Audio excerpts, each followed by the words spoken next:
C'est chez vous, vous le savez, toute la semaine en Mayenne. Depuis le début de la semaine, nos reporters Caroline Philippe et Rémi Inc. ont posé leurs valises à Laval. Bonjour Caroline. Caroline, Bonjour vous êtes Apolline. en direct ce matin donc de la Mayenne. La Mayenne qui est un département agricole confronté à la hausse des prix des matières premières. On avait justement une auditrice hier qui nous appelait et qui nous disait combien il était difficile de nourrir ces bêtes parce que désormais tous les prix augmentent. Ça inquiète les éleveurs, en particulier de porcs, là où vous les avez rencontrés, Caroline. Oui, en raison de ce qu'on appelle l'effet ciseau. D'un côté, les coûts de production explosent, plus 25% d'inflation en un an sur tout ce qui sert à faire tourner l'exploitation et nourrir les animaux. On parle là du fioul, de l'électricité, mais surtout du blé, du maïs, les céréales qui représentent 80% des coûts de production en moyenne. Et de l'autre côté, le prix à la vente du cochon baisse, moins 10% en octobre. Et au milieu, ces éleveurs qui se lèvent chaque jour pour nourrir leurs bêtes et perdre de l'argent.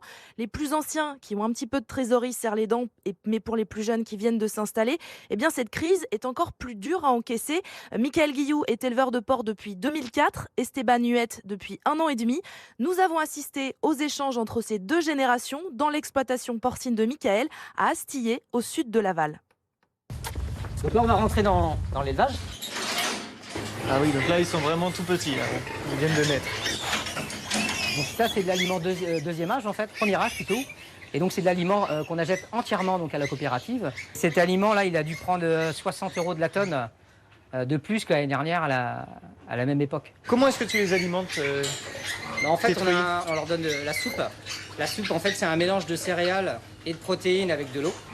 Et donc, c'est automatisé. On a un ordinateur qui gère ça. Et donc, du coup, tu peux vraiment doser pour chaque truie selon... Ouais, comment, oui. ouais. En ce moment, on fait très attention en fait, que les truies, on leur donne pas plus à manger qu'elles pourraient en avaler. T'as vu combien on paye le blé, Stéphane, Ouais. cette année On veut pas qu'ils finissent à la poubelle. On veut pas qu'ils finissent à la poubelle.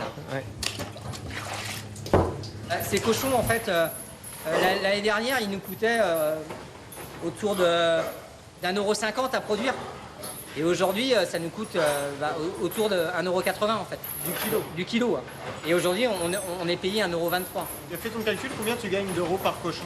En ce moment, c'est, on met des chiffres, mais on met pas un plus devant, on met des moins devant. Moi, je perds entre 6-7 € par porc chez moi. Chez Esteban, peut-être un peu plus. En moyenne, en Mayenne, les éleveurs mayennais, ils perdent autour de 15 € par porc depuis le début de l'année. C'est ce que je dis à Esteban, il dit de toute façon il faut y croire, il y aura des jours meilleurs.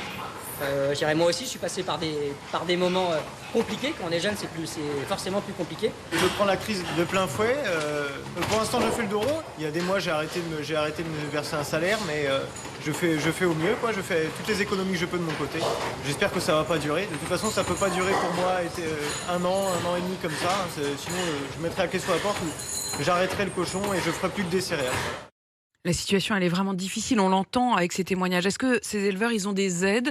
Est-ce qu'ils ont des aides pour leur permettre justement de passer ce mauvais moment? Non, aucune aide, pas pour l'instant. Alors certains éleveurs se sont tournés vers leur banque pour un prêt ou vers leurs fournisseurs pour étaler leur paiement, mais pas d'aide financière de la part du gouvernement. Michael comme Esteban attendent beaucoup de la loi Egalim 2 qui vise à protéger leur rémunération. Cette loi a été promulguée le 19 octobre dernier, c'est tout récent. Désormais, elle leur permettra justement de répercuter la hausse des coûts de production sur le prix de vente. Et on pense en particulier à Michael et Esteban. Franchement, merci pour ces témoignages. Caroline Philippe en direct de Laval ce matin avec Rémi Inc. Où vous avez donc passé toute la semaine en Mayenne. Rendez-vous lundi pour une nouvelle semaine, une nouvelle ville évidemment pour RMC chez vous. Et on sera à Toulon. Il est 7h12 sur RMC.